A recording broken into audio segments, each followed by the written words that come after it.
kulanti wacan daawadayaal ku soo dhawaada kanaalka nolosha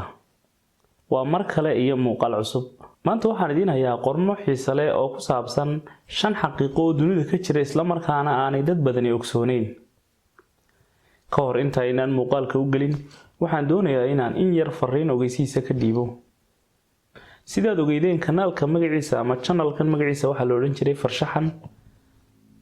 markii hore loogo farshaxan oo gaaran uu lahaa balse sabab badan awgood magacii waan ka bedelay waxaan u bixinay nolosha ama kanaalka nolosha channel markaas aad la socon doontaan hadii uu muuqaalkan ku qanciyay ha moogaaneen inaad subscribe saarto oo aad iska diiwaan geliso channelkaas heerkulkii ugu qaboobaa ee taariikhda la diiwaan geliyay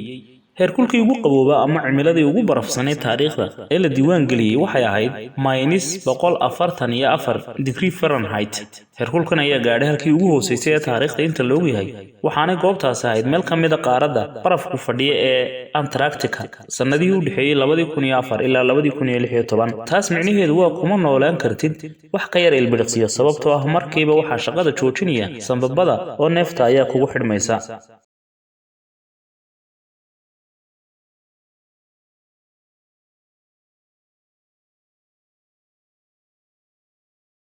halkii ilbiriqsiba dunida waxa dhasha 4 caruur halkii ilbiriqsi hadda ma aha hal daqiiqo waayo halkii daqiiqo waa 60 ilbiriqsi sidaa awgeed halkii ilbiriqsiba waxa dhasha 4 caruur oo dunida ku soo biira bal soo qaado calculator ama xisaabiye oo soo saar inta caruur ee sanadkii ama maalintii dunida ku soo biirta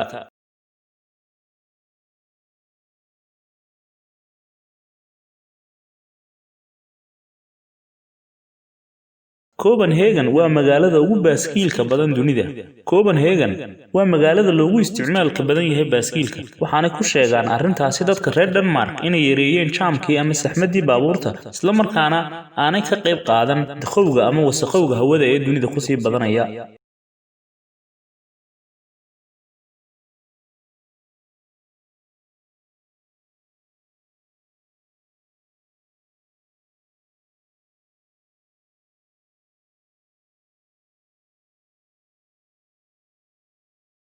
dhalashada mataanaha oo dunida aad ugu soo kordhaysa waxa laga yaabaa inaad isleedahay in dhalashada mataanuhu dunida ku yar yihiin balse xaqiiqadu sidaa maaha waayo hadda waxay dunida ka noqdeen wax iska caadiya oo aan lama filaan ahayn sanadkii 1915 oo ah markii tirakoobka la sameeyay ilaa 1980 ayaa 50 caruur ee dhasha laba ayaa mataana ahaa